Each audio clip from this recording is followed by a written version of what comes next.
Good morning, everybody, and welcome to this Earth Day webinar celebrating the connections between humans and nature. We're really thrilled to have you join this discussion today.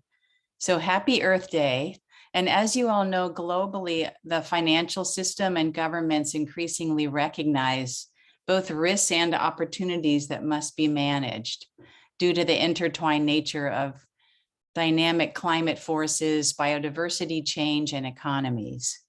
And I'm Mary Ruckelshaus, the Managing Director of the Natural Capital Project, and we're thrilled to have you. The focus of today's discussion is to showcase what is already happening to help recognize those interlinkages between humans and nature, and showcase how people and institutions around the world, in governments and multilateral development banks in particular, are already advancing this integration of biodiversity and nature's benefits to people. So this discussion is part of a road to the Stockholm +50 and several other high-level convenings that are happening throughout this UN decade of action to deliver the Sustainable Development Goals. So Stockholm +50 theme in June, it's commemorating a 50-year anniversary of the founding of the United Nations Environment Program.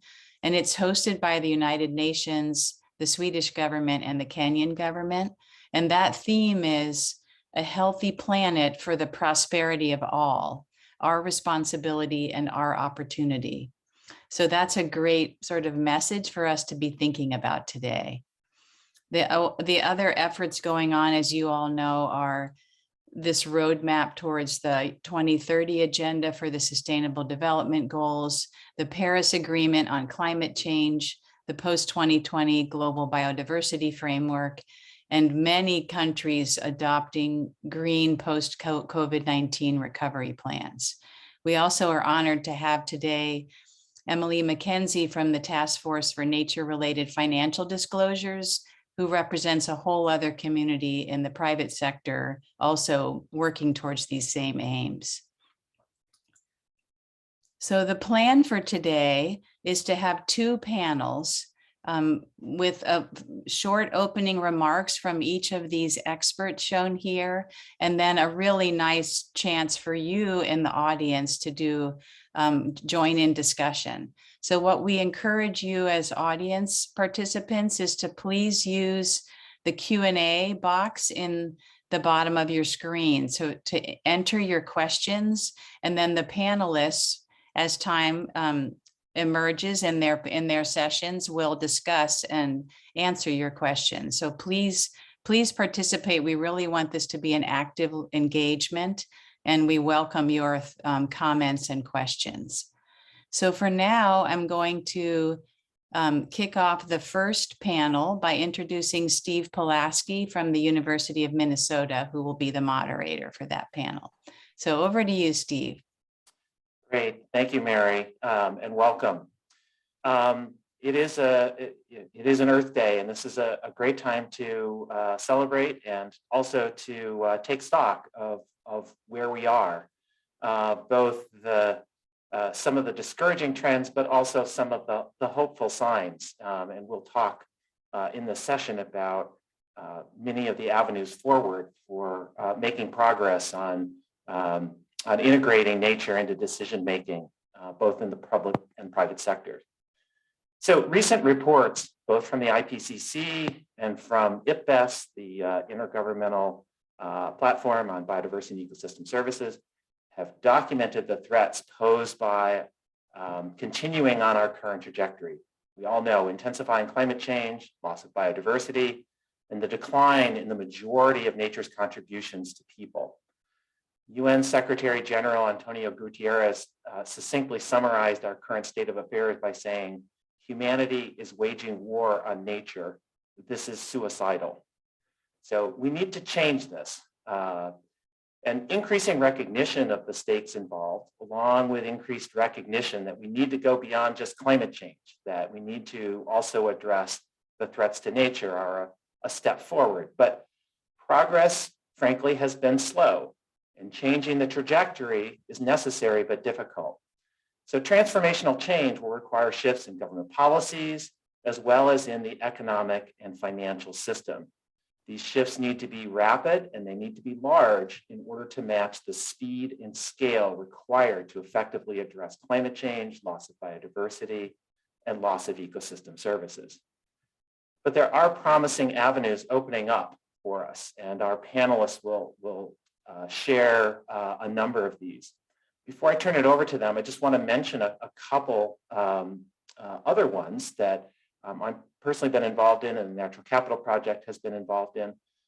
So we have been working with the World Bank and recently released a report entitled The Economic Case for Nature, which shows how following a business as usual path will lead to substantial declines in macroeconomic performance indicators. So this is not a case of the economy versus nature, but not saving nature means we don't save the economy.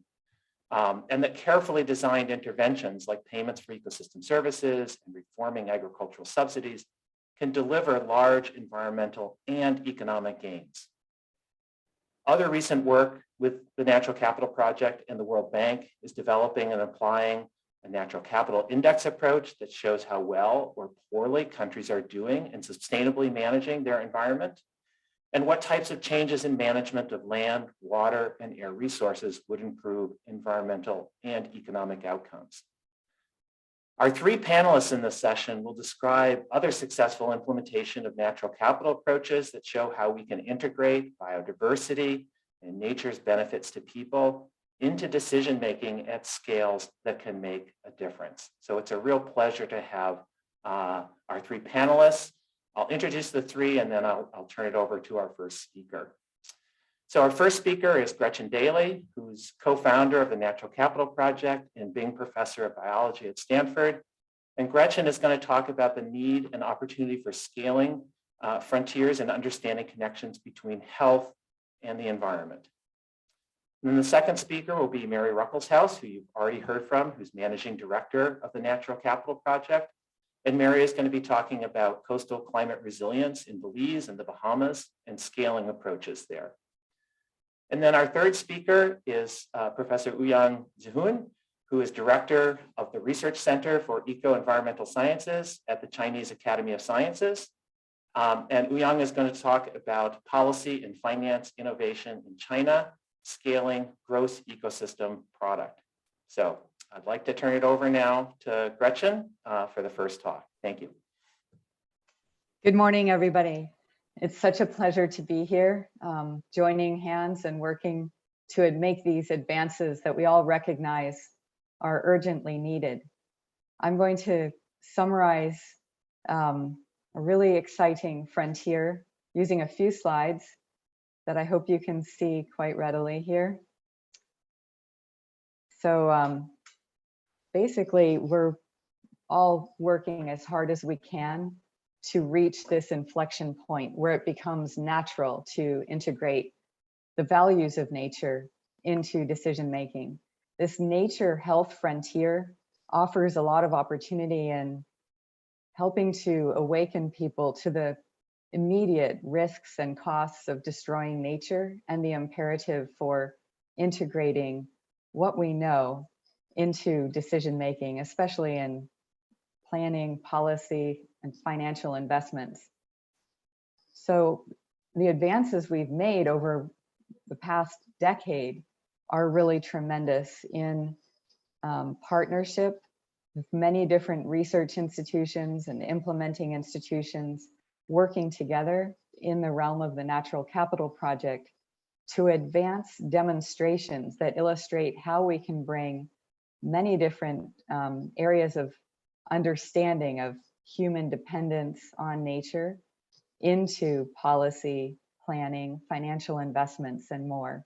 And all of this is really supported by a foundation of science, this natural capital platform, the data and software that helps make the science accessible and actionable worldwide.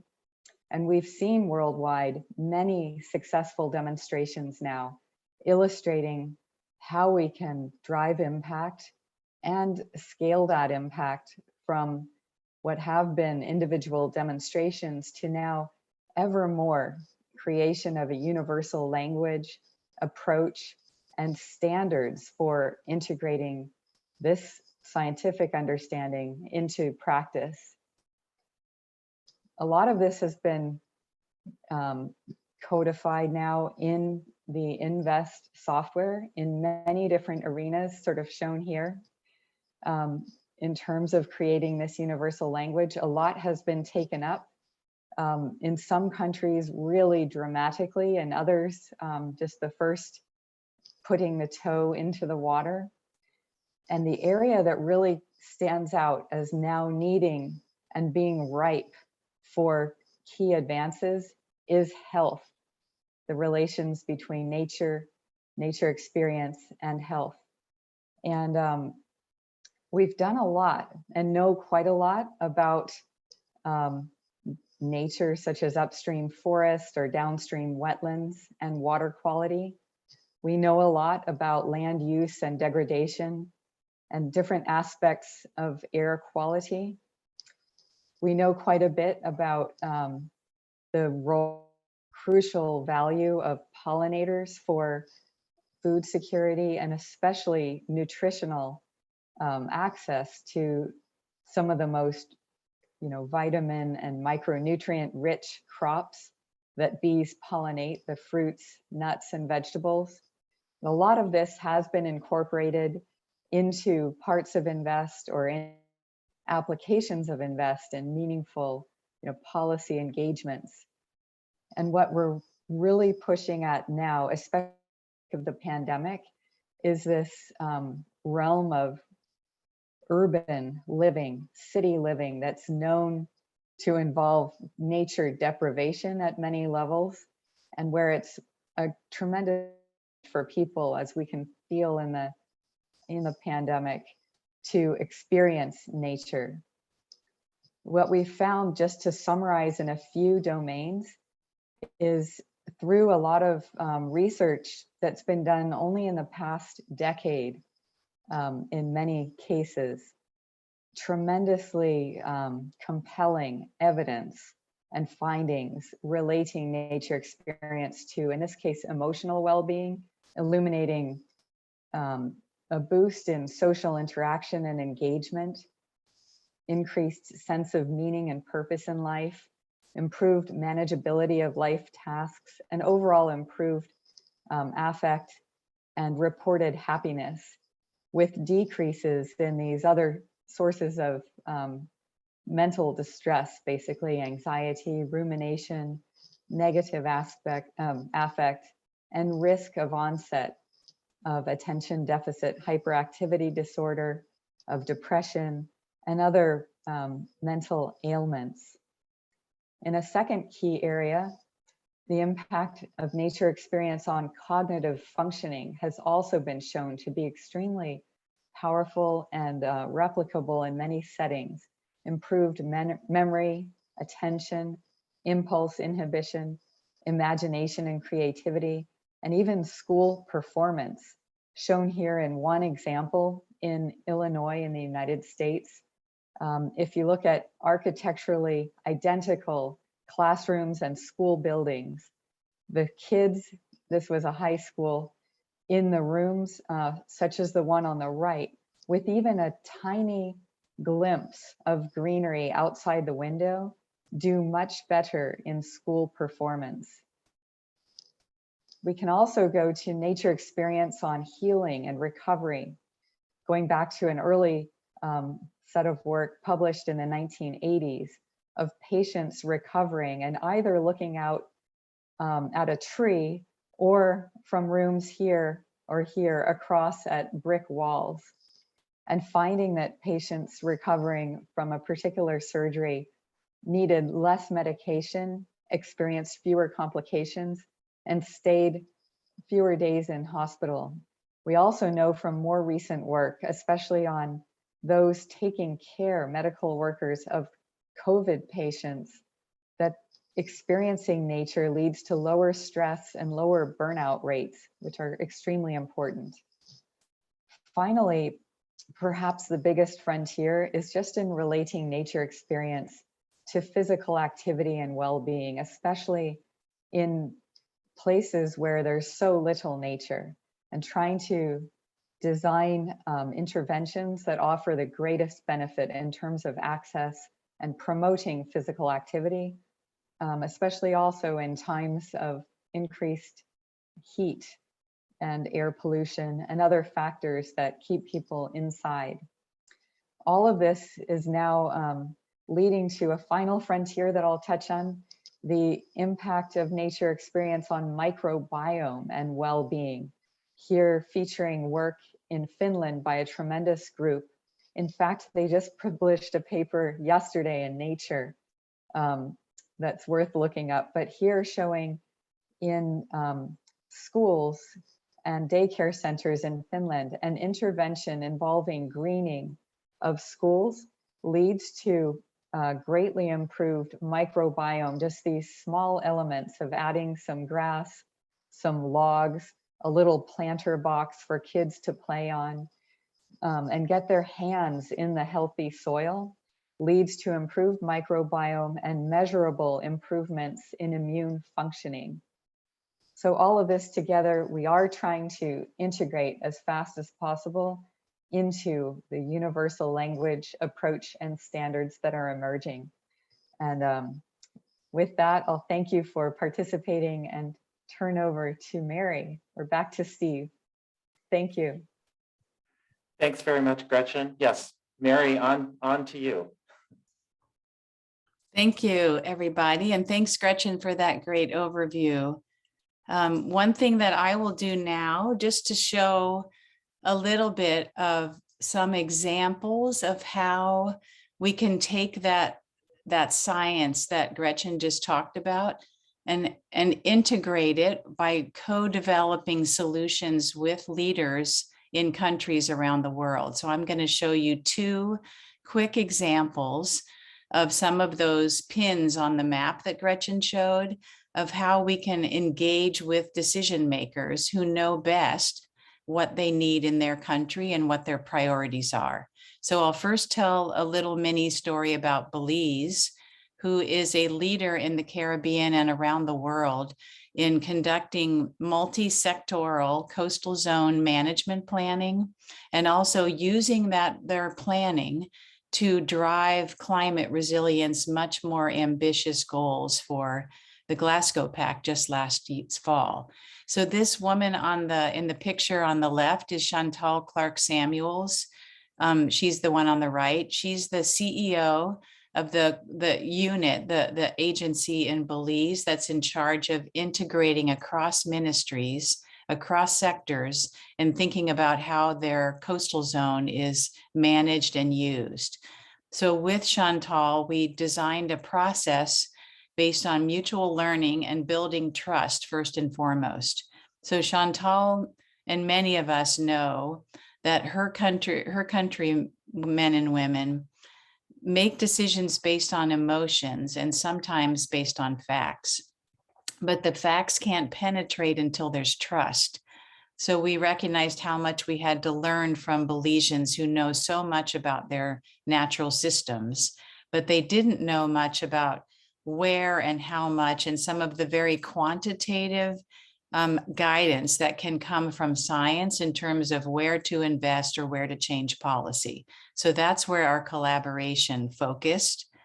And what the results are of this, just to give you the bottom line, is that Belize approved an integrated coastal zone management plan in 2015 and has had significant funding from the Inter-American Development Bank, the Green Climate Fund, and other sources to implement that plan. And they're now undertaking a 5-year update and looking at how well has the implementation been going. As a result of that harmonized plan, their coral reef was removed from UNESCO's list of reefs at risk because of the protective measures resulting in that plan. The plan also highlights priority areas and shovel-ready project locations for mangrove blue carbon and other sources of green and blue carbon for climate commitments for the country. And these are now reflected in their updated climate plan, the NDC that they submitted last fall in Glasgow. And then finally, Belize, because of this work, has incredible capacity in the country to carry out these natural capital and resilience approaches and take them into decisions. So they're showing leadership across the Mesoamerican Reef and in the Caribbean. And underpinning this engagement and how we worked very closely with both communities in a bottom-up way and stakeholder engagement, but also with scientists at the universities and the Belizean government to develop this plan focused on 3 key values that we decided to really hone the message. Lobster fishery benefits from ecosystems, tourism benefits from ecosystems, and coastal protection. So a reduction in risk from sea level rise and storms. So this integrated approach gave rise to what you can see in this central column here, which is for the whole country, find a scenario of zoning and management that increases benefits across all 3 of those goals. So the last example I'll show is the Bahamas, just across the Caribbean from Belize, which had a very different entry point for looking at incorporating nature's benefits into the government's decisions. So we were invited by the Office of the Prime Minister in the Bahamas and also the Inter-American Development Bank to help them develop a plan that would really focus on human development needs first and foremost, access to markets, access to schools, and support for livelihoods. So the Bahamians realized those goals, those human development goals, were underpinned by ecosystem support. So healthy ecosystems would support those goals. And what we did then, instead of starting with the healthy ecosystems as we did in Belize and finding where do the benefits flow to people, in the Bahamas, we started with the human development benefits and then asked where are ecosystems crucial for supporting those. In both cases, you end up with the same thing, which is a plan that prioritizes where to protect and restore ecosystems given those aims. And in the Bahamas, hurricanes really added to the urgency and got the Office of Public Works and other less traditional ministries involved in engaging around where to prioritize nature protection for these human goals. And there's an incredible innovation happening in the Bahamas with the Inter-American Development Bank loan structures that are pointed at and based on the spatial plan. So the loans have performance metrics in them and priority locations for where the expenditures are happening. And as the return on investment is measured, the performance metrics and priority areas come directly from the spatial planning process that we undertook together. So I'll just close by emphasizing the crucial role that multilateral institutions such as the Inter-American Development Bank and the Asian Development Bank, and you'll hear from both Greg Watson here at IDB and Qingfeng Zhang at ADB in the next panel. But these institutions really have a crucial role to play in setting examples and innovation for financing natural capital-based approaches and scaling them across their member countries. So I hope you'll stay and hear more from both Greg and Qingfeng in the next panel. Thank you, Steve, and thank you, everybody. I'll stop there.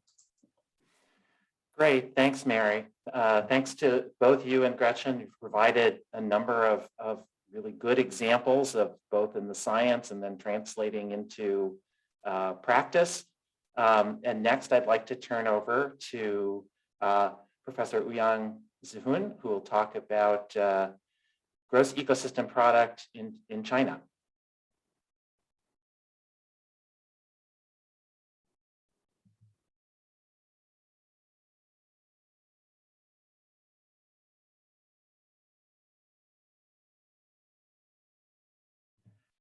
Huyang, maybe you're on mute. We don't hear you.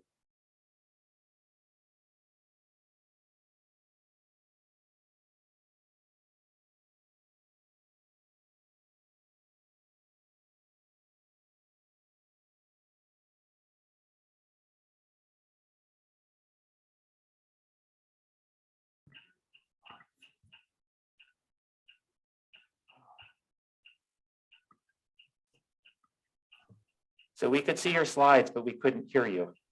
Okay, no. Now we can hear Okay. you. That's great. Okay, thank you.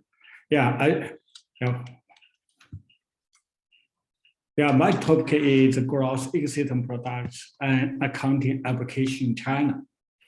I will try to answer 3 questions. What is GEP and how to match GEP and how to apply GEP?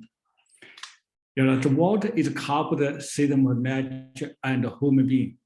Economy will have GDP to measure his performance, and HDI is used to assess social development status.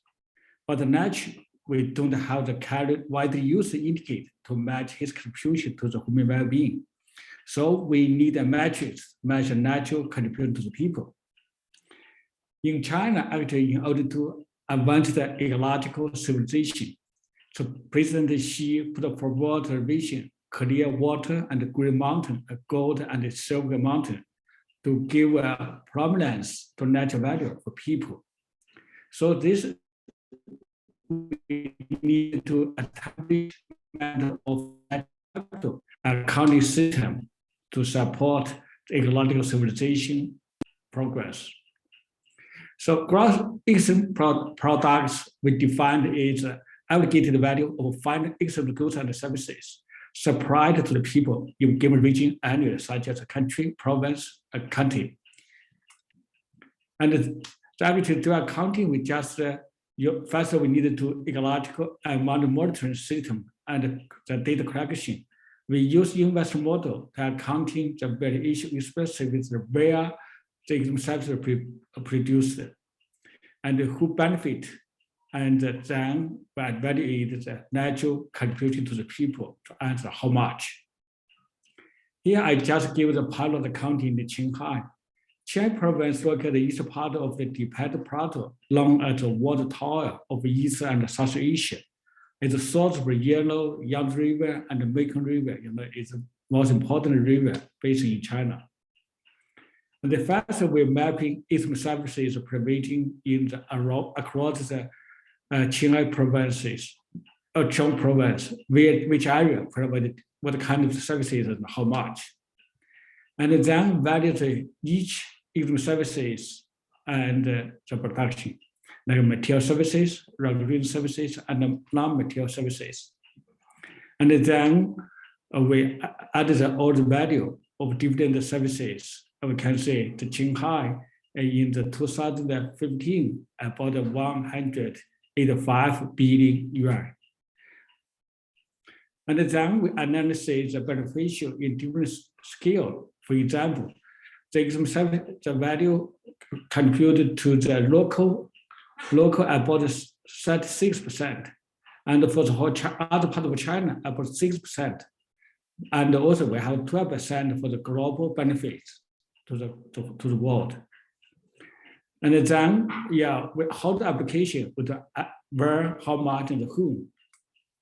Where we identify the crucial region for ecosystem center provision based on the biophysical value assessment, identify the critical area where is most important for protection.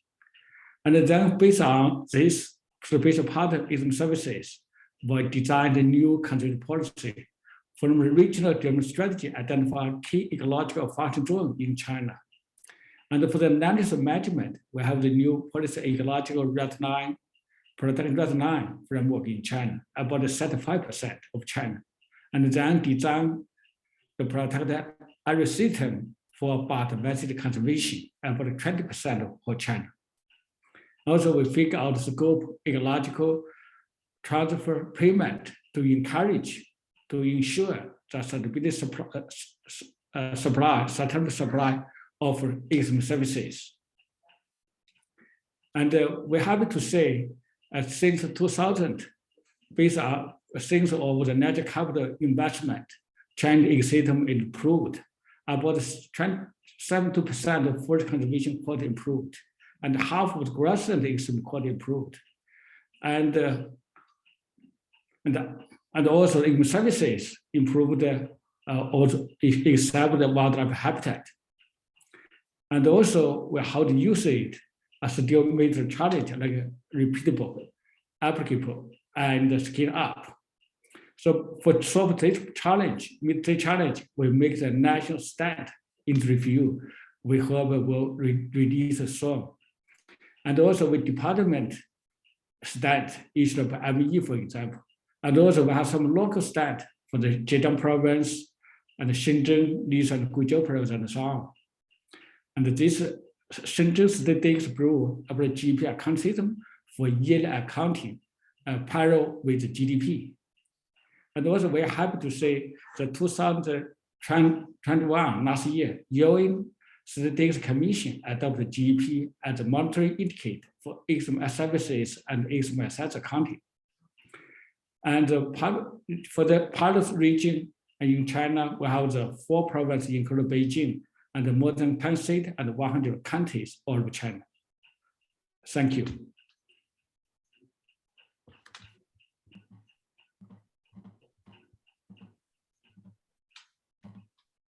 Thank you very much, Ouyang.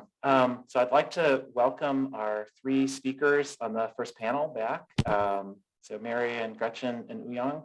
And we have just shy of 20 minutes for discussion. I'd like to start off with a question and then open it up more widely. But you've each given some wonderful examples, and it's nice to. I just noted these examples are from around the world. So Gretchen, you talked about the example from Finland, and Mary from Belize and Bahamas, and Ouyang in China. So we're seeing great examples from a number of different places, not just one country or a few. My question to you is, what makes you most hopeful, or what do you think are the keys in getting these good examples, kind of these niches, to be widespread? So what are the keys to getting this not just one school, but all schools, or not just one health program, but the majority of health programs? And similarly for Ouyang, not just China doing GEP, but everybody doing GEP. Gretchen, if you'd like to start. Oh, I bet there's a lot we could say here. At one level, intellectually, sometimes I think the barriers relate to engaging leaders and really telling the story, making the story widely known of how successful these approaches have already proven to be, and telling the story in a way that reaches people's hearts. And I feel that we have many, many compelling examples now, but when we look across our movement, most people have never heard about most of what we're doing, normal people outside of the movement. So there are many other points we could make here, and I'll let the other panelists contribute. I can make some more as well, but telling the story is one real limitation that I hope we overcome in the next short time ahead. Thank you. Mary Ouyang, would you like to weigh in?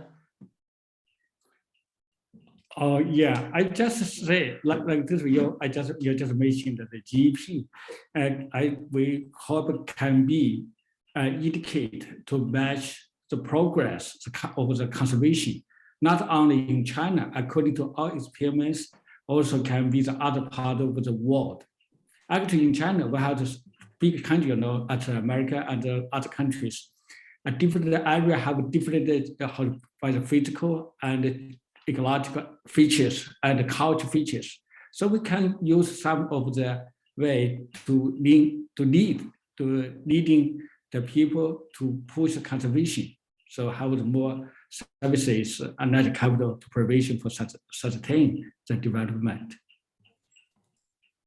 Yeah, this is a great question, Steve, and I'll just add to complement what Gretchen and Ouyang said, that as I really agree with Gretchen that it's leaders and it can be leaders in governments and civil society and also in these multilateral development banks that we're going to hear more from in the next panel. I didn't really tell the story of how that innovation from Belize spread to Bahamas, but it was really literally two women. The woman, Chantal Clark Samuels in Belize, met a leader at the Inter-American Development Bank named Michelle LeMay, and they took that idea at a workshop in Belize and said, this could work in the Bahamas. We're just getting ready to start something there. So that transfer of innovation and the real expertise like Ouyang brings, we've seen if we can create spaces for south to south interaction, people talking government officials to government officials, experts who've been part of these efforts to share their stories and their questions with peers, that really makes a difference in the uptake. So I think there's a lot of potential for that. And the question is how to scale it and accelerate it. Great, thanks. I'd encourage people in the audience to put questions in the question and answer section. You should see it on your strip down at the below, at least on my computer, that's where it is. There is a question from the audience from Innocent Onan. I hope I'm pronouncing it roughly correctly. But this question is that the talks have showed that the importance of the sort of integrated nature of what we're talking about and the importance of wealth accounting and achieving the SDGs. The question here is thinking about what is the real entry point for integrating natural capital into Africa, into developing countries' policy and finance, and what are some technical and financial help that can help realize this and scale this up.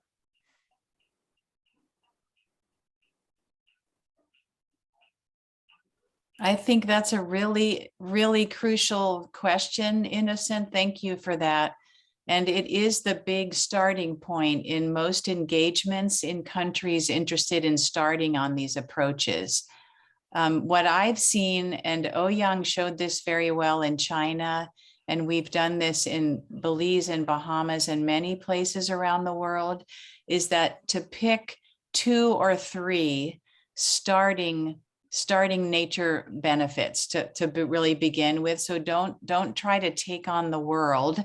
But as you mentioned, you have from your disasters in South Africa and Madagascar, often a serious damages from a natural disaster can stimulate people to say, okay, let's look at flood risk, or let's look at erosion risks, or some of those real hazards that are fresh in people's minds is often a good starting point and entry point. And then you can add over time things like water security or food security, but trying to find where the people's passion is in a place to start with. Maybe pick 2 natural capital benefits or ecosystem services as a beginning point, and then you'll be amazed at how quickly other tourism benefits or water quality or other issues can be brought into the discussion. But it's a very crucial first step, like you're saying, and it's not an easy one.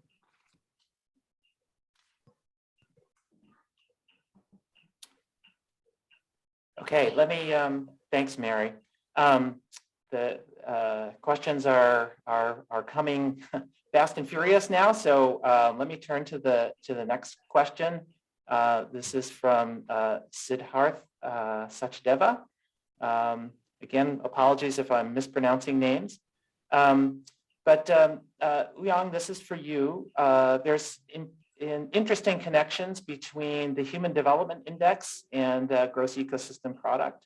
And also, given Gretchen, your talk on natural capital and health, do policymakers see human and natural capital as connected? And are there ways that we should try to connect or have the interactions between the Human Development Index and GEP?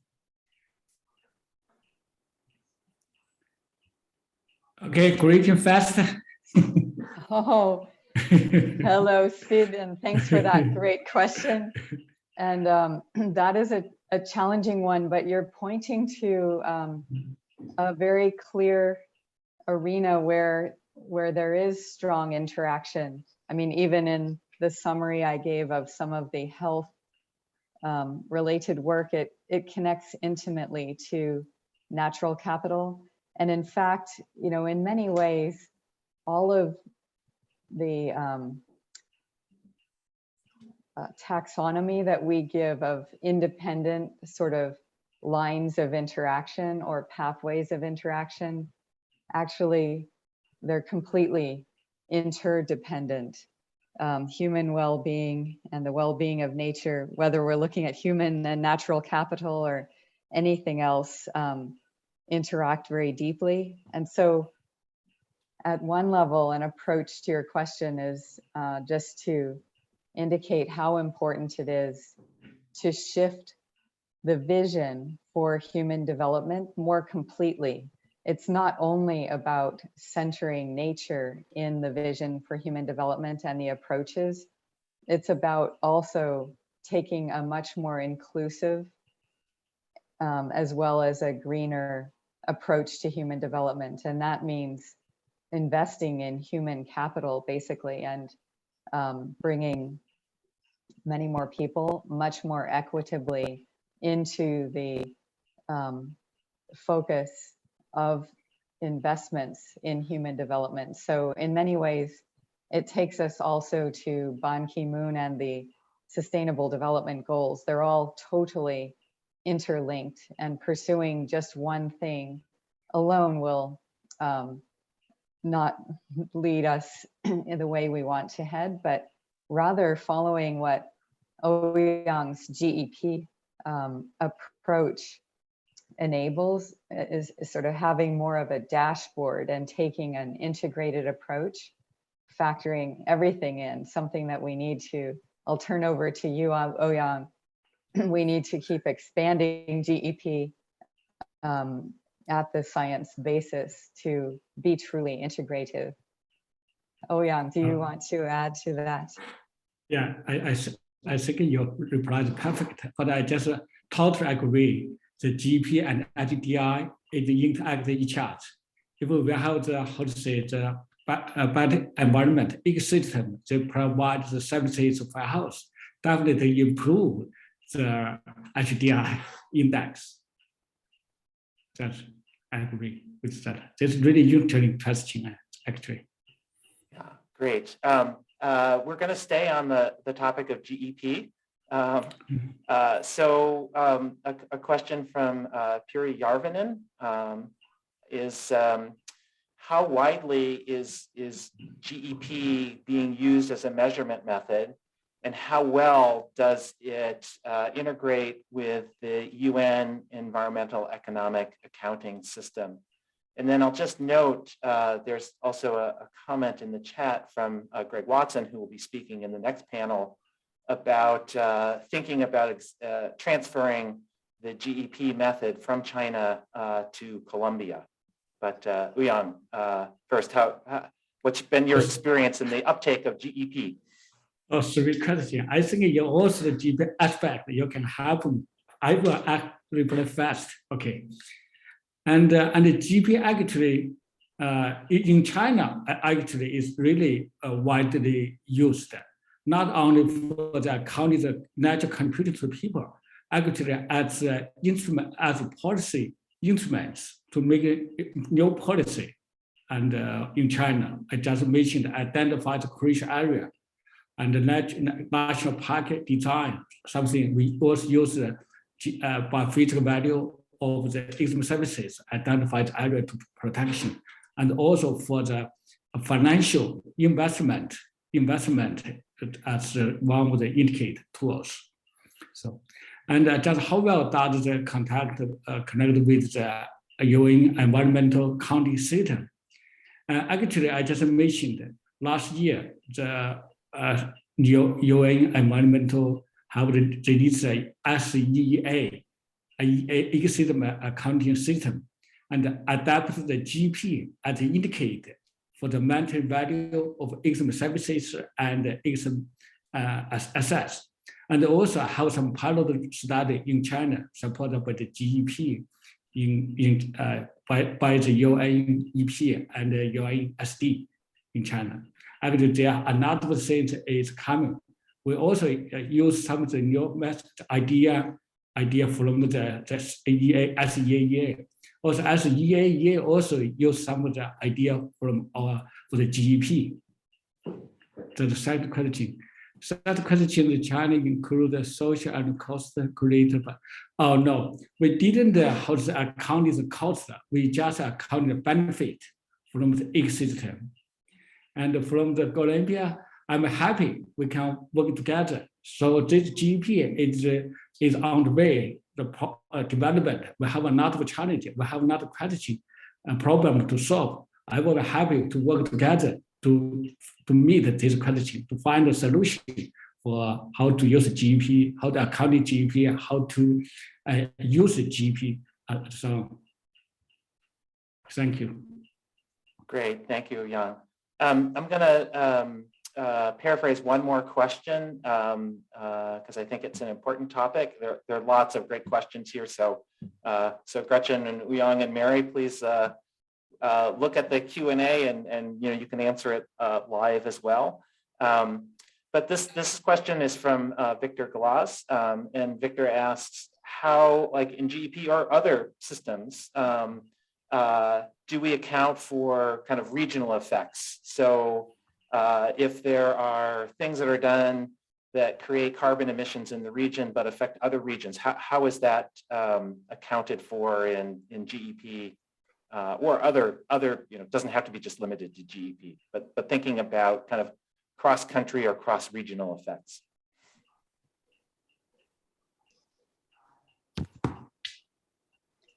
Gretchen, go ahead.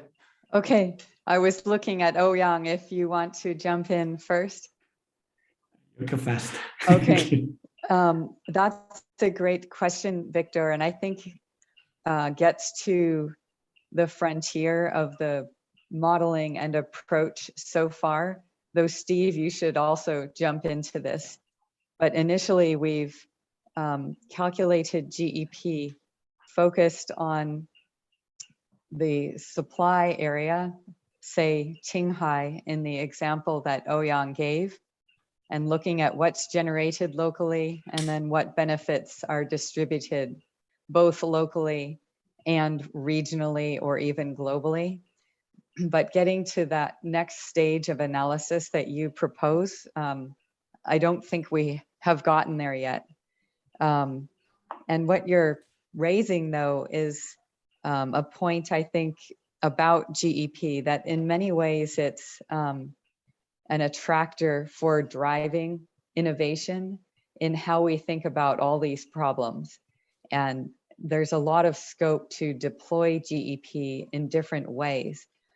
We're seeing that now in answer to the earlier question in deployments in other countries and in China. So Yang mentioned there's actually a huge diversity of contexts in China in which GEP is being deployed to advance, for example, transformation of multiple institutions to more sustainable production practices in agriculture and in other contexts.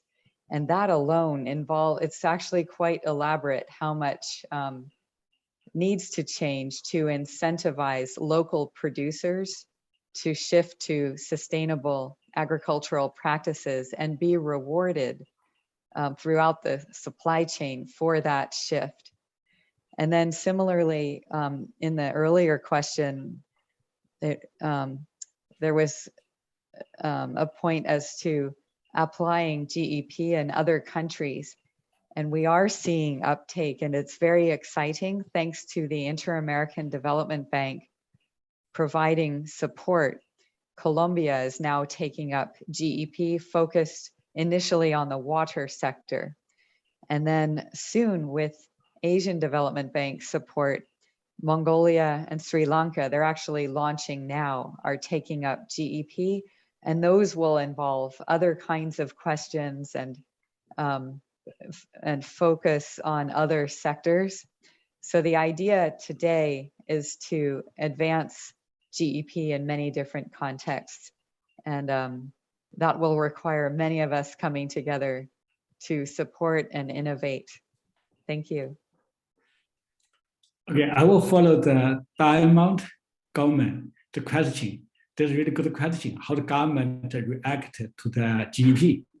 I'm happy to say with the GDP research supported by the National Development and Reform Committee in Chinese 国家发改委, 发展改革委员会. You know, they is the decision policy maker for the micro economy.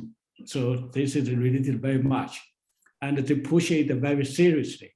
And also the central government, like the Congress, also have the new policy to push it. Yes, also last 1 year ago, of the new policy to push GDP, not under the indicator to assessment, also under the indicator to push the development, green development, with quite a long, quite a, how to say, policy, and huge action to push it in China.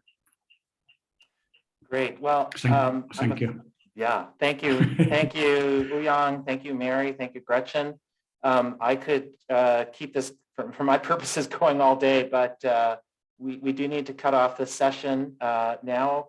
I think the three speakers have provided some really excellent examples. I am more hopeful on this Earth Day than I've been in many past Earth Days in seeing how far we are going in spreading some really good examples like GEP and the other examples that Gretchen and Mary talked about. But of course, it's a long road, and to really scale this in a way that will make a difference will require all of our efforts in going forward. So with that, thank you. Thank you for those of you who sent in questions. And Mary, I'll turn it back over to you. Thank you, Steve, and thank you to Ouyang and Gretchen, and also to all the audience questioners. We will keep working on answering your questions in the Q&A and hope to come back to them with you. We'd really welcome any exchange after this session as well. So we now have a 5-minute break. So let's come back at just after 1:30, and we'll start the next panel. But go stretch your legs and take a little break, and we'll see you in 5 minutes. Thank you.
Hi, everyone. We will start again in just 1 minute.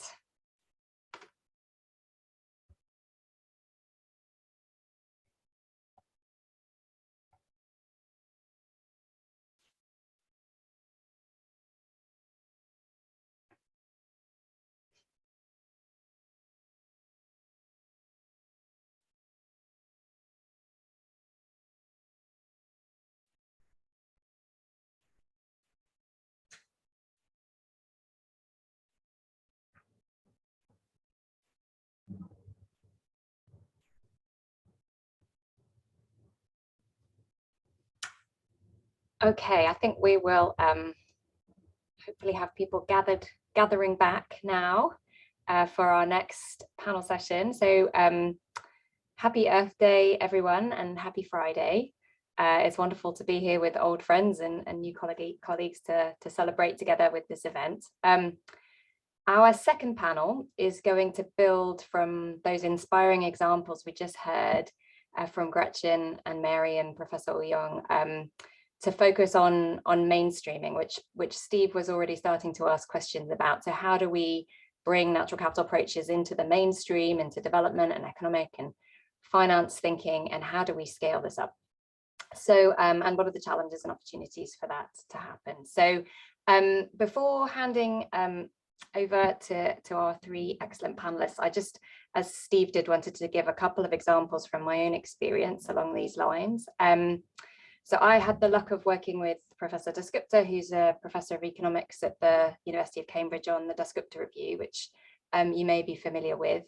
And I think it was a global independent review. I think there were two things that were really notable about it on the topic of mainstreaming. One was that it was an economics and finance ministry, HM Treasury in the UK, who commissioned the work. And also that a world-leading economist led the work, drawing on ecology and earth sciences, but addressing the economics of biodiversity and nature. And so it's this bringing it into the economics and finance thinking and the action of economic and finance decision makers that I think is really exciting, and we're going to start to see in real examples from development banks and central banks in our panel today. So yeah, I guess the messages of the Dasgupta Review were really striking, that nature is our most precious asset that we all depend on, as the examples we've just heard make clear, that we've collectively failed to engage with nature sustainably. So our demands are far exceeding its ability to supply us with those services we rely on sustainably. And this is endangering our prosperity for current and future generations. And we need to think we need to change how we think, how we act, and how we measure success. And this includes, one of the set of recommendations was about changing our measures of economic success, so they guide us onto a more sustainable path. And that's where these examples of GEP and natural capital measurement in accounting and assessment and decision making is such a critical step, and has the ability to transform the institutions, including our economic and finance institutions. So from those messages of the Dasgupta Review and the excitement of seeing our previous panelists giving these examples of natural capital approaches at the heart of the change that's needed, it's been my pleasure in my current role as the technical director in the Task Force for Nature-Related Financial Disclosures. So the acronym is TNFD in the Secretariat. The task force is setting out to create a risk management and disclosure framework for nature-related risks. And inspired by the TCFD that's done this for climate-related risks, and in so doing significantly shifting global flows of finance from activities that are harming nature to those that enable it to thrive. So that's put me into the heart of working closely with businesses and financial institutions and market service providers who are really taking an inspiring, significant step that's led by the market to incorporate nature-related risks and opportunities into the heart of their decision-making as well as their disclosures. And if you're interested in that, the task force released their first beta version of that framework back in March, and the final recommendations will be published in September next year. So all that experience and those examples has really made me appreciate the role of development banks and central banks that Mary and others also emphasized. So I'm absolutely delighted to welcome our panelists who are going to share their own inspiring examples focusing on mainstreaming natural capital approaches. Our first panelist is Greg Watson, who's the Principal Specialist for the Natural Capital Lab Programme and the Climate Change and Sustainable Development Division at the Inter-American Development Bank. And he leads the IDB's efforts to mainstream biodiversity across the bank and in its partner countries. So he's going to share the IDB's work on mainstreaming. Our second panelist is Qingfang Zhang, who is the Chief of Rural Development and Food Security and the thematic group at the ADB. And he also serves as the chair of the Environment Committee of the ADB and leads its initiatives on the Regional Natural Capital Lab, the Ocean Health Action Plan, air quality management, and intriguingly, the East Asian Australasian Flyway, which I've heard about. It's very inspiring. So he's going to talk about ADB's work on mainstreaming natural capital approaches. And then last but not least, our final panelist, Serafin Martinez Jaramillo, he's going to give us a central bank perspective. So he leads the Environmental and Social Risks Analysis and Policy Unit at the Banco de Mexico, Mexico's central bank, and works on environmental risk analysis, financial networks, machine learning, and much else. So delighted to be able to have a conversation with you all today. And I'd like to just start each of you by giving some opening remarks. So Greg, can I first start with you? Sure, thanks so much. And I have a few slides that I'm going to share, and then we can go into more depth in the conversation.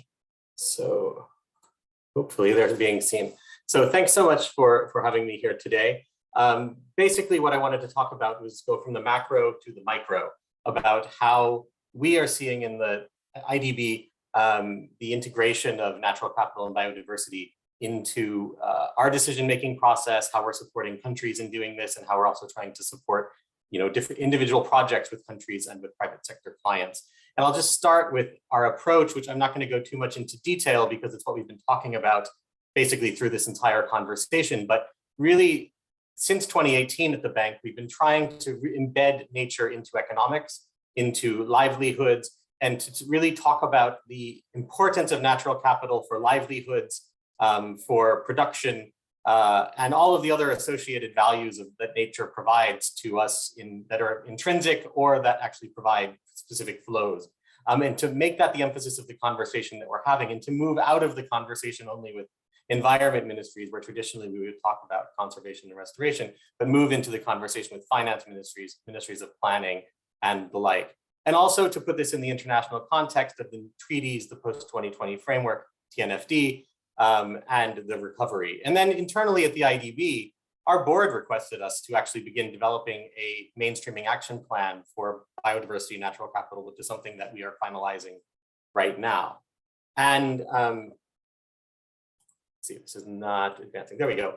So at COP26, actually, the IDB was really happy to lead, with the great support of ADB and many other MDBs, the joint statement on nature, people, and planet, where the MDBs came together around 5 pillars about how we would actually do this at the macro level in terms of our leadership on integrating these into future analysis, assessments, and advice, how we would foster nature positive investments, how we would work on national and regional level synergies to actually implement more natural capital valuation to guide decision-making within our own institutions, but also to support our clients in doing this kind of work, but also how we can report back better on this, both in terms of jointly tracking our own nature positive investments, but also supporting other types of tracking mechanisms.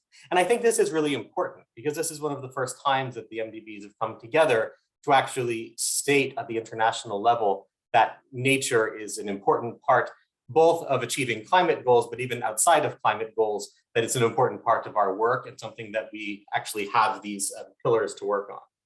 Inside the bank, if we look at the IDB and our action plan that we're developing, we're focused on country dialogue, strengthening ministries of finance, inputting really early into the country dialogue these topics, our operations, our knowledge, and our mobilization. And I have here some of the key points that we're doing.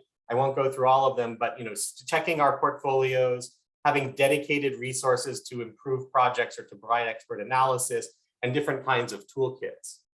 And a deep dive, just quickly, we've done 15 country strategies with this new approach so far. NatCap has been involved in some of them. And in Colombia, we work together with NatCap to actually look at what are the priorities of the country, what are the priorities of the bank, and how can nature be supportive? So we don't go in and say, we're here to make your whole country strategy about nature. What we say is, well, if you're interested in poverty alleviation in the Andes, or you're interested in coastal resilience, how can we show the value of nature and what projects can you be doing? And we actually use some of these valuation techniques to show the value, and then integrate the recommendations and the analysis, a cross-sectoral approach using very scientific analysis, but also using a softer approach of what can nature do for you, kind of as a sales approach. And then very quickly, we're also developing internal trainings. We're providing specific support to projects, working with first movers. We advise governments and support individual recovery strategies. So in Costa Rica, we actually work with them to develop their blue economy COVID recovery strategy around natural capital. And similarly, we're developing different toolkits and knowledge guides that we find really useful, and then financial products as well. So there's a number of different financial innovations, which we maybe can get into later, from doing new asset classes and developing IPOs for the value of nature with the New York Stock Exchange, to SPVs for investment in bioeconomy, to get finance flowing to the ground levels, to risk capital accelerators and debt for nature conversions and instruments guarantees that we're working on as well. So, we're really trying to cover the full range of gamut in those pillars, and we've learned some lessons. We need the quality data. We need to integrate early. It's not enough to design specific products, but we need this holistic approach, and we need experienced personnel, and we can embed them in governments and perhaps even pay to embed them in governments from MDBs, so that we have a counterpart that's working in the Ministry of Finance and helping to bring that conversation to Ministry of Environment. And I will stop there, and happy to talk about any of these in more depth in the conversation. Thanks. Thank you, Greg. Yeah, stimulate a lot of interesting points for our conversation later, and I'm sure the questions. Wonderful to see the collaboration that's emerging amongst the development banks through that joint statement. Strength in numbers is always a powerful thing, to have a shared agenda and the emphasis on financial innovation and ministries of finance. So lots for us to get stuck into later. Thank you. Qingfang, please can I turn to you now for your opening remarks? Yeah, I also have a number of the slides. Can you see me a slide? Can you see my slides already? We can't currently, I'm afraid. Hold on. That looks like something's coming. Yes, we can. If you put those into full screen mode, we'll be all set. Perfect. Yeah, thank you so much, Emily. I want to start with the challenging now happening in a. Can you see me?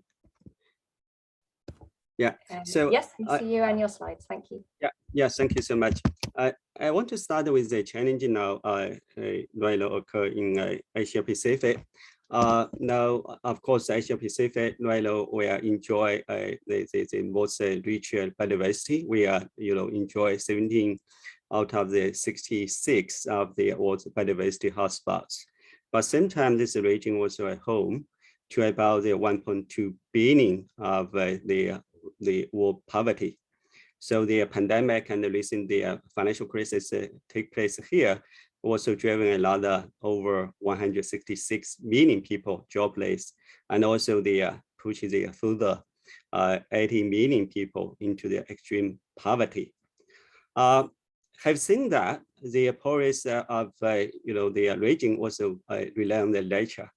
I estimate is the natural capital accounts at 43% of total wealth in Asia Pacific. So with this background, in Asia Pacific, introduce innovative natural capital financing instruments to balance both sides, conserve the nature and also support the livelihood, very critical.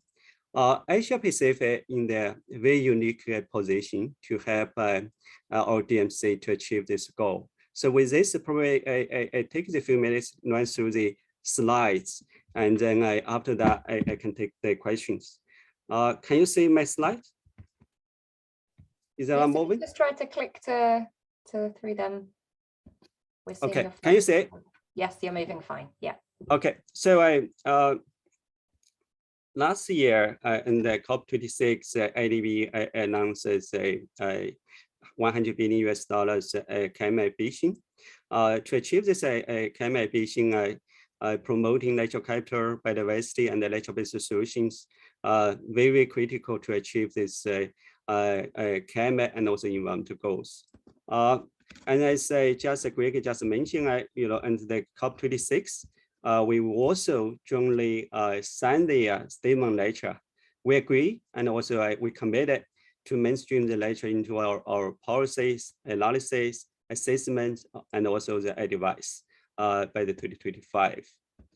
From the IDB side, we look at a number of the critical sectors as we realize food, land, and ocean sector account for the overall 72% of natural loss. So with this, we need to focus on our natural positive investment in food, in land, and also ocean. At the same time, we also need to change where to measure the economic success. That's the reason we work very closely with Chinese Academy of the Science and also Stanford University. At the same time, also strengthen the capacity of our DMCs.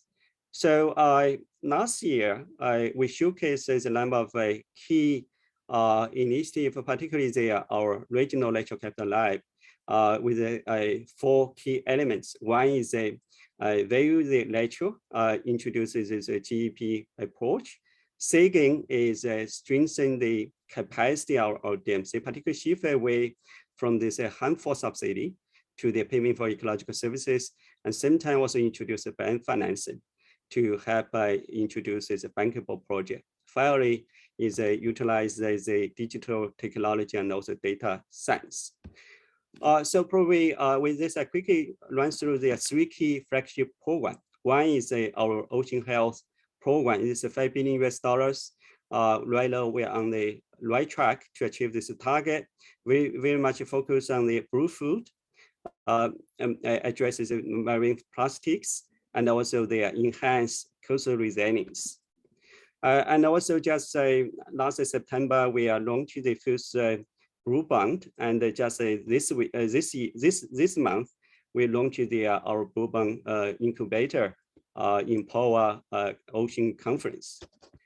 Also last year, we launched $3 billion initiative for the flyway initiative. We're going to deliver about 50 plus flyway conservation initiative along this our protection of wetland. Provide the coherent network for the priority sites for the conservation on the species enhance the flyway. This initiative is going to enhance, promote this healthy wetlands, and also deliver the ecosystems services core benefits, and also to strengthen green infrastructure to benefit both the people and also our biodiversity. And the third initiative is about this food system transformation. Again, each year we have $2 billion for the food security management. Now to address climate change emission reduction, and also reduces the biodiversity loss, we're going to introduce this food system approach to address the biodiversity loss from the farm to the fork. Again, we are very happy to work with Stanford University and also the Chinese Academy from very beginning 2011. We pilot about this GEP approach in the over 100 countries already. Now, of course, we're going to scale up this approach to Sri Lanka and also the Mongolia.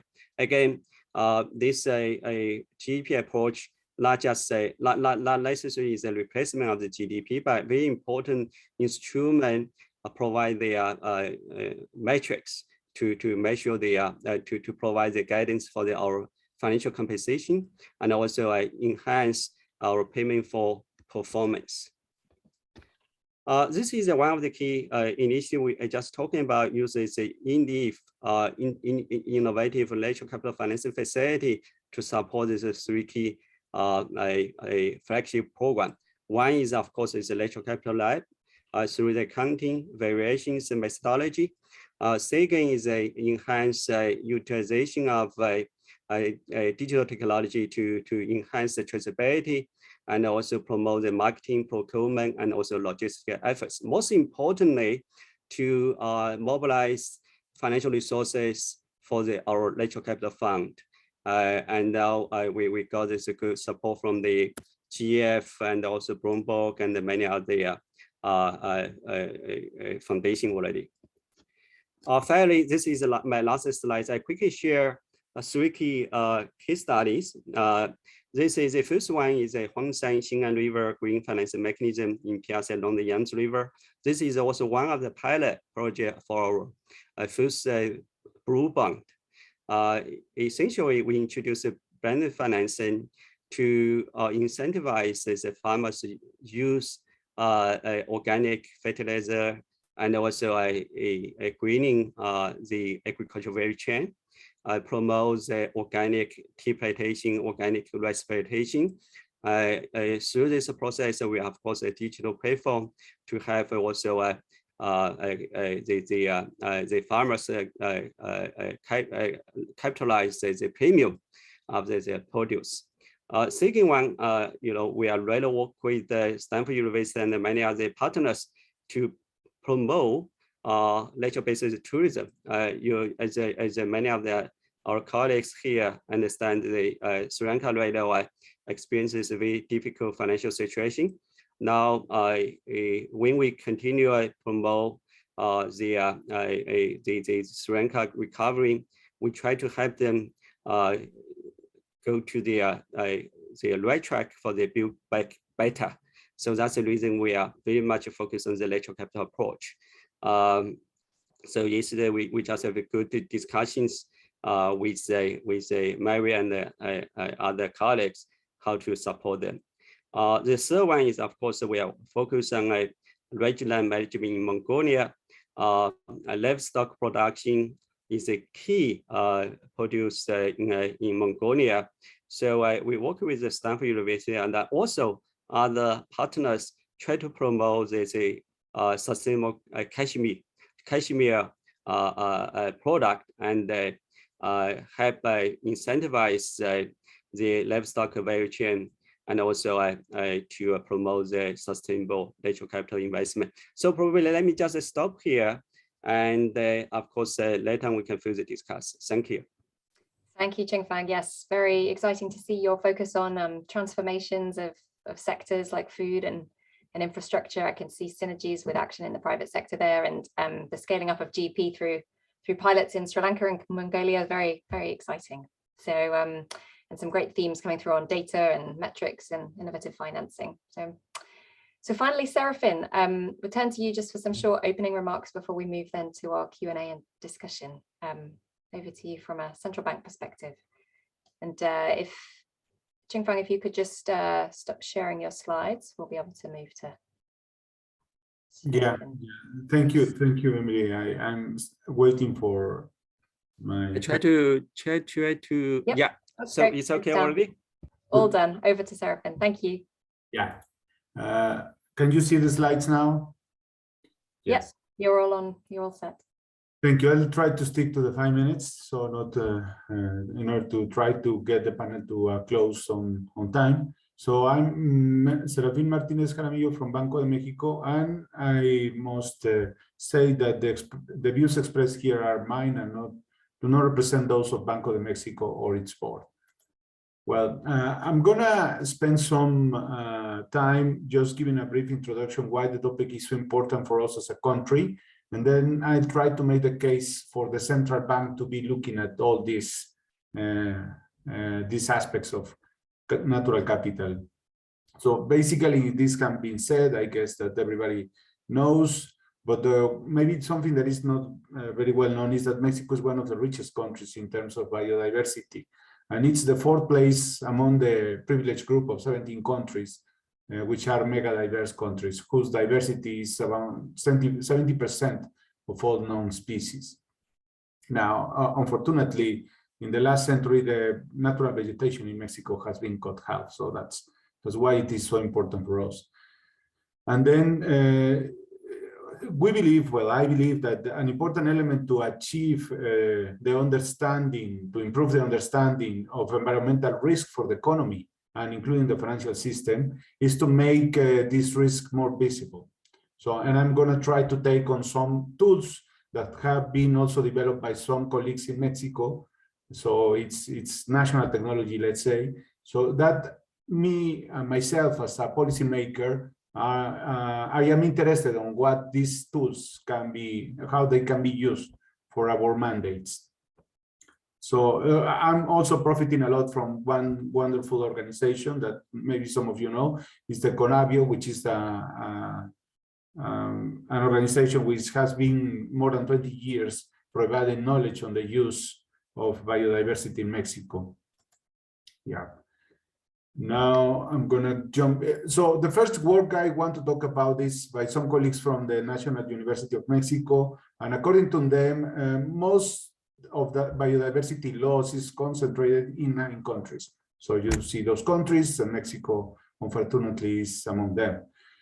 So what's important of their study is that they define a method to prioritize preservation, basically by identifying the most vulnerable regions or zones in Mexico. And according to previous studies, 45% of Mexican territory should be protected. But with a more precise measurement, they end up estimating 19%. So this is one of the tools. So you are able to identify vulnerable and also critical regions that must be closely monitored. Now, and there is another work by another colleague from CONABIO, Mora, in which he proposes to include on a framework, including the natural capital index, a way to estimate the natural capital of Mexico. So he arrives to these very impressive numbers. And this is important because he is using biodiversity as one of the key parameters in order to estimate the natural capital. So I think this is also a very good contribution. And also he's able to arrive to a computation on the amount of natural capital after restoration, and also by ecosystem type. So I think that's tremendously useful from the policymaker's perspective. And also, this is a nice example. Maybe some of you know about that, but this is about an insurance that covers some of the reefs in Mexico, in Cancun. And this insurance provides protection in the case that this reef is damaged. So immediately the insurance provides some funding in order to repair the reef. And this is very important, very interesting mechanism. Again, I'm sorry, I don't have that much time. But I'm going to talk about now why, also about the national accounts. Mexico is participating into this United Nations initiative among some other countries, which some of them are present here. And this is important, again.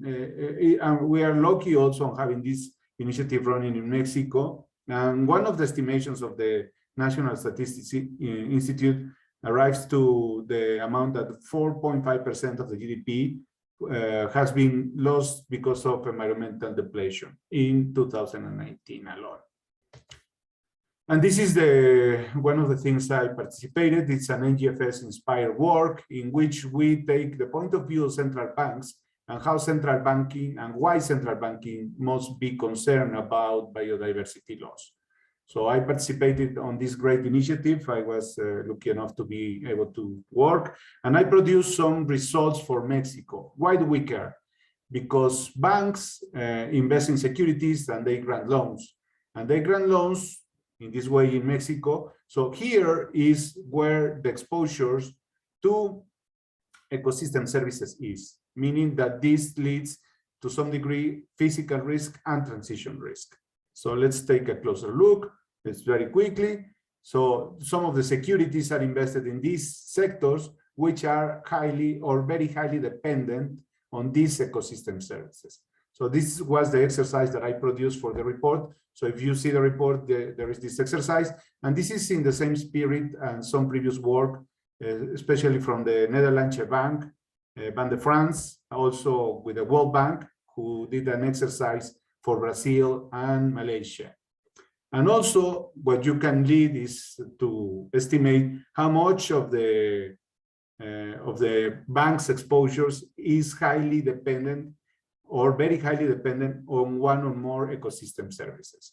So this is basically what I did. And also you are able to evaluate the impact of this. So, and which type of impact you are having, investment of banks and loans granted, which type of impact they cause into the ecosystem services. So this is basically the work.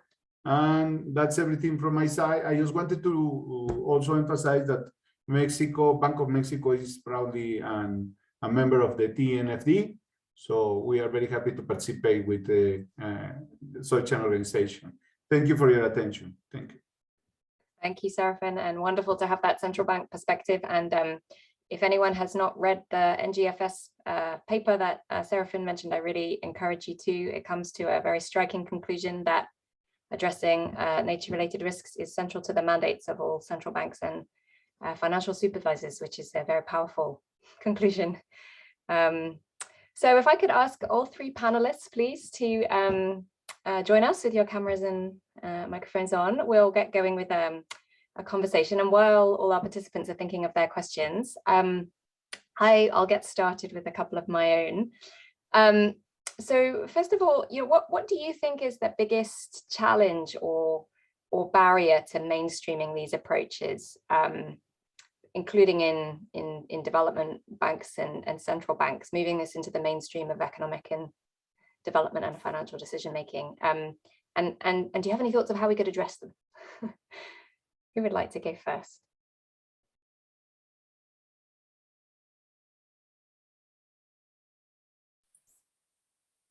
Serafin, can I draw on you?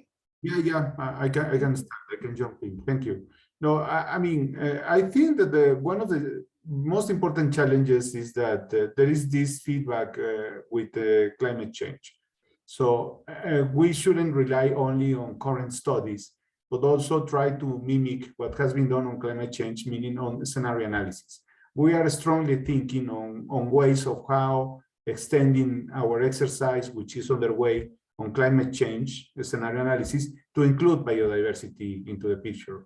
I know of some work which is currently done also at the National University of Mexico on how to integrate the impact of climate change on biodiversity losses. So for me, from a point of view, is one of the most important bits, because things are going to change a lot in the future. So environmental degradation is taking place, but also climate change. And there is a feedback loop between the two of them. So first, having scenario analysis is important, but also trying to have an integrated view of both of them. I think that this should be very importantly into the research agenda of the most important universities. And of course, we as financial authorities and development banks must keep a close eye on those developments, because it's very important to be paying attention to that. Thank you. I couldn't agree with you more, Serafin. Absolutely agree. And I think that sometimes when you see the climate agendas which have nature absent, it's sort of increasingly galling. These things, they have to be interlinked. Greg, can I call on you next? Your microphone off, if you're ready. Yeah, I'm going to take maybe a different tack and talk about one that maybe we don't talk about so much, which is communication challenge. Because I think we are getting to, and it maybe, I think many of the people here today, we're working on the tools and we're working on the metrics and the value cases, right? That can convince people. But I think that there's still, we need to remember there's a large gap in that for many people, this is a new area. This is an area that is confusing, that there's a lot of traditional thinking of, if I'm a finance minister, I may be thinking still very traditionally that if you're asking me about conservation and restoration, you want to create a park and you're asking me to forever put out money towards, the cost of maintaining that park. And I'm not used to thinking about the nature as an asset or the benefits that nature is providing to my economy. And that sometimes our biological or scientific data can be very dense. And so there's a challenge in being kind of a Rosetta Stone to translate between those worlds. And I think that we are seeing more and more of that. And I mean, Emily, you're a case in point, right? And the Dasgupta review was a case in point.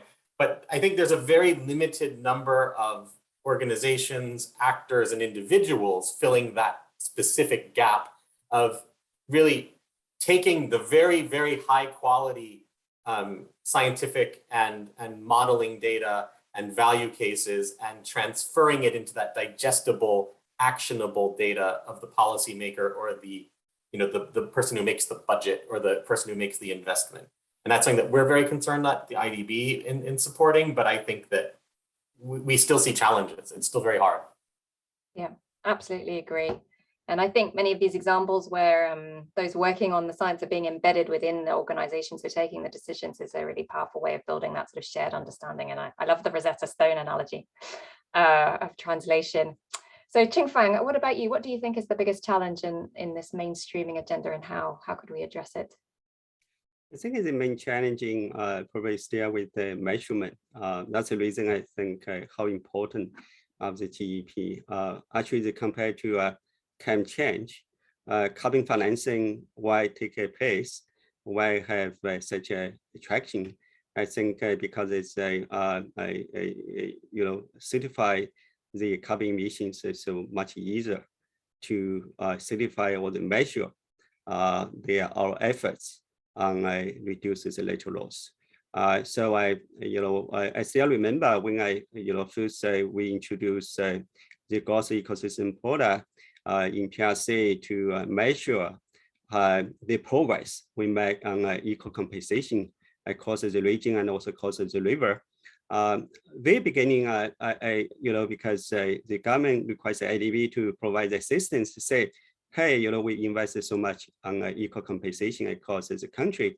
Better somebody can tell us what's the result, right? Actually, natural resources accounting started 30 years ago. We ran through the number of the experiment, not really so successful. And we try to also reduce the green GDP, replace the GDP, but also not so successful.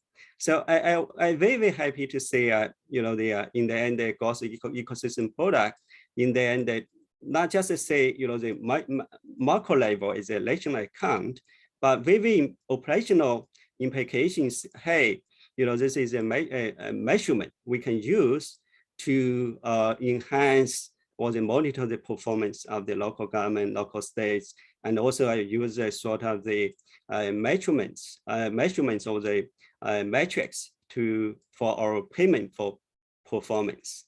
So probably let me just stop here. Thank you.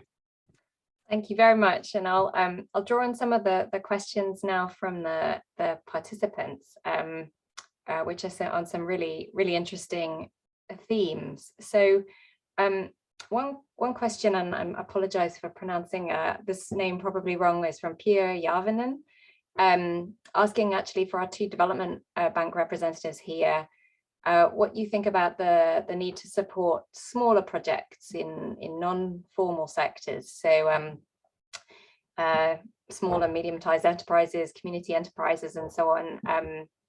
And whether you see the potential for microcredit for micro entrepreneurs. What's being done at that level? Maybe I could jump in first, just because we have several examples at IDB, and I think this is tremendously important because many of the communities or the stewards of the natural resources that we're trying to protect are indigenous communities, small local communities, in Mexico, the ejidos and communities. And so at the IDB, at least, we've got a few models that we've worked with.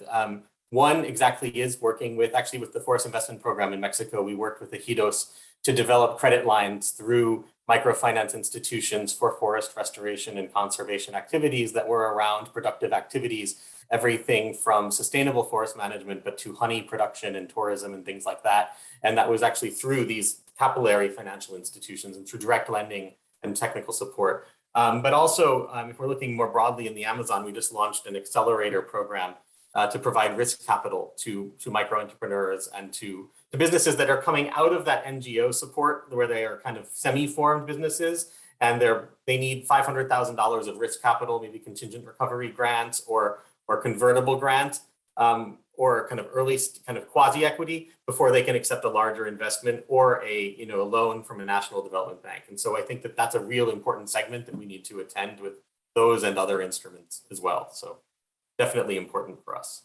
Yeah, that's very exciting that you're doing that kind of work already. Qingfang, do you have any other examples from the ADB along those lines? I think two examples I want to highlight.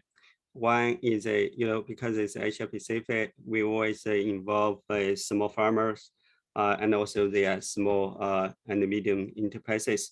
So one of the key instruments we use is engage a commercial bank as a FI to channel our process to the small farmers and also, of course, SMEs. But through this process, we need to strengthen the capacity of the commercial bank in terms of improve the standards, not only just a safeguard, but also sort of practices how to enhance the, for example, agricultural value chain. For example, in Mongolia, we support this sustainable cashmere product. We engage a 5 commercial bank support the holders, support the SMEs. The second one, of course, is for the ocean health program. Our intervention was very small, but through this blue bond initiative, we can cluster, aggregate our investment and also sell this type of the product to our buyers and also investors. So in that way, we can also scale up our investment. Probably let me just stop here. Thank you very much. And I guess maybe teeing off that, you mentioned the word of standards, Qingfang, and standardization. There's a question here about what are the enabling conditions that we need to put in place in here for things to scale. What do you see as the role of standardization of approaches, of methodologies, of metrics in enabling us to mainstream and scale? I think this probably need to come to level in terms of operations. Of course, from the ADB and number one, now we need to work with our economic and financial analysis unit to mainstream for example, the growth ecosystem product into our guidance node, which can provide the support for our team leader, task manager, mainstream the type of the accounting method into the operations. So this is one of a very important step. We can mainstream this sort of electro capital accounting into our process. I think Emily, you're quite familiar with the TFD. I think when we're talking about implement the TFD in the bank, probably one of the first step is work with our unit responsible for the economic and financial analysis, and then they will help us, mainstream the ledger into the operations. And the second is also measure our progress. This is the first one. The second is one of the example is like our typical project, the blue bond, the green tea plantation. Actually, if we want to really help the farmers to grab or capitalize the premium for this good services, we really need to standardize the farming practices and also help them marketing the process and also breeding their producers. So I think we always talking about agricultural food system account for majority of the natural losses. But question is that when we experience so thousands meanings of the farmers, smallholders, how we can standardize the process is a, meanings is a dollars questions. So I think this is a still learning by doing process for us. Thank you. Thanks. Any other thoughts, Serafin or Greg, on this?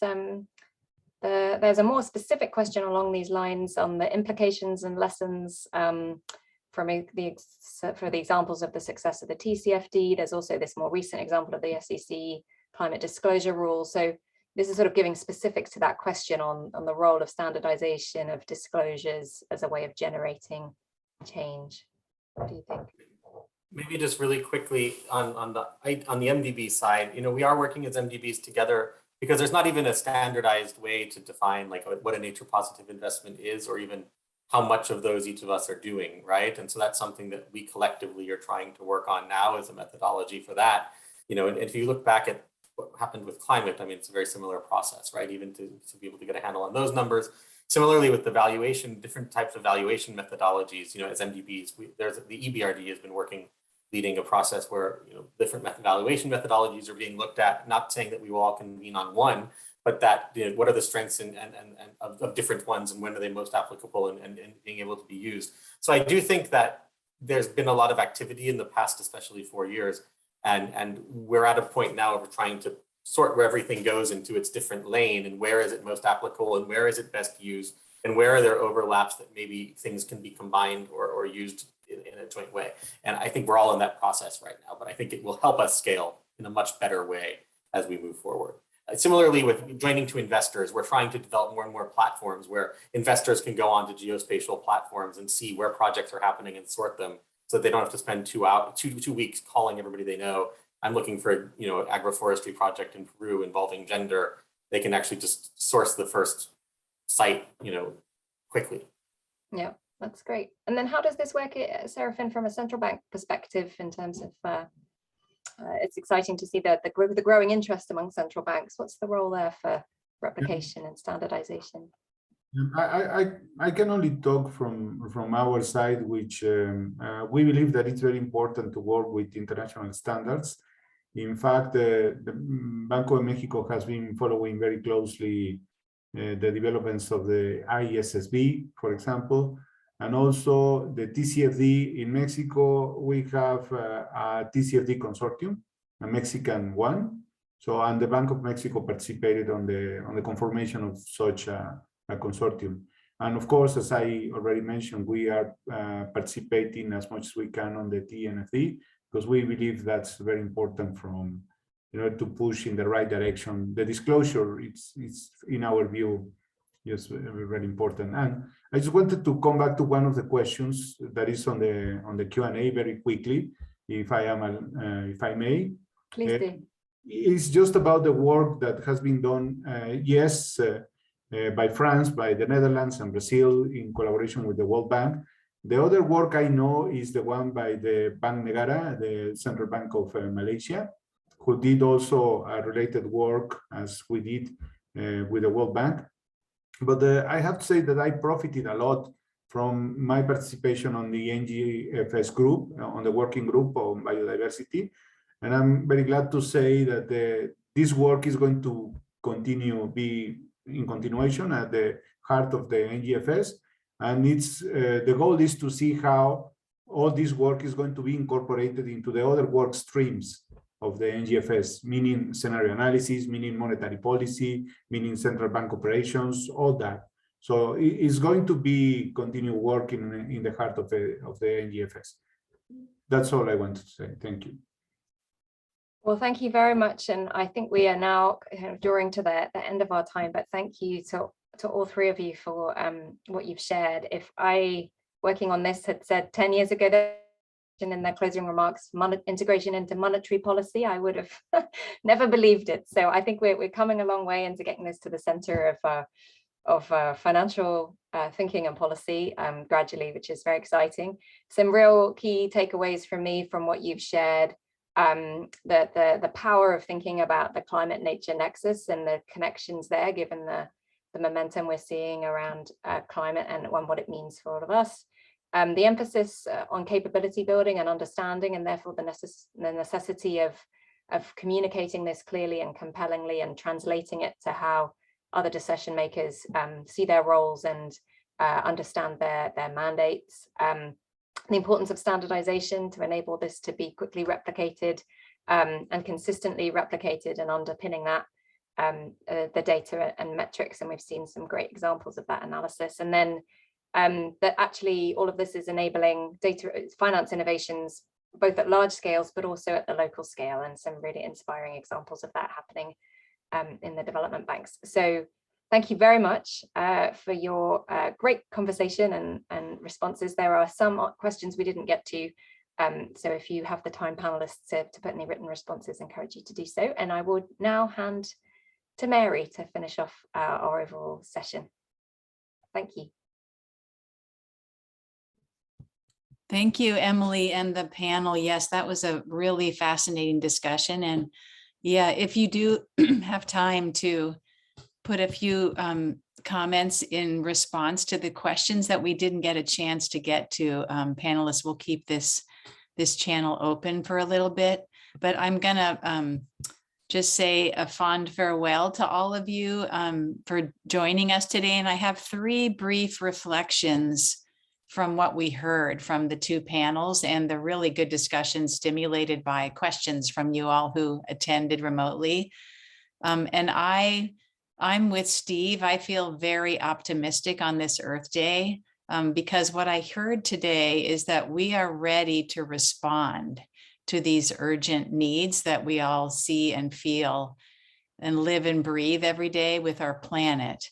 And so the first reflection is that implementation of these natural capital approaches, linking biodiversity, climate, and human development aims, that implementation is clearly underway. So we heard a lot about innovations in country governments and civil society participation in that. We've seen the crucial role played by the multilateral development banks and central banks in mainstreaming nature-based approaches throughout their investment processes. That's all just incredibly exciting and inspiring to see. The second follow-on point from that is that now we need to amplify and accelerate the uptake of these innovations. So several of you mentioned this. We're seeing these successes, but they're not getting out there fast enough so that we can keep learning and adapting. So we need to share these lessons, work together to share the lessons, connecting leaders in government and finance, and more fully engaging the private finance community through, Emily, your work at TNFD, et cetera. And also, as Greg and others have mentioned, we need to grow capacity, both technical capacity, but also policy and finance in these approaches and what their promise is, but also learn and keep adapting. So we can do that through trainings, but also we heard several examples today of how experts from one institution are embedding in other institutions, like IDB sending an expert to Columbia Department of National Planning. NatCap has done this a lot, sending university experts to sit in multilateral development banks. I think that kind of personal exchange and walking in the other person's shoes with whom you're trying to collaborate can really make huge strides. And then finally, I hope that we'll take these messages that we learned today to our communities and share these hopes and also needs. So we have the Stockholm +50 convening coming up in June. The CBD COP is coming up soon that many of you are working hard towards preparing for, TNFD convenings, et cetera. If we invite actors who are not used to talking with one another into these shared spaces, so we heard a lot today about finance ministries and private sector investors. We want more engagement from them. And one way to do that is to bring them into these discussions more concertedly. And then finally, that helps us all share the inspiration that we're seeing, but also the needs where we can really turn our effort. So with that, I'll wish you all a really happy Earth Day. And I'm just so personally grateful for the work that you're all doing, and happy that we're doing it together And I look forward to hearing the next tranche of innovations and challenges so we can all keep focusing our efforts in the right places. So thanks so much for joining. Thank you for the speakers and the moderators. And thank you also for the attendees. We really appreciate your engagement. And we'll keep this channel open for maybe 5 more minutes just to help answer questions online, but reach out to us if you didn't get your question answered. So happy Earth Day, everyone, and hope to see you again soon. Bye-bye.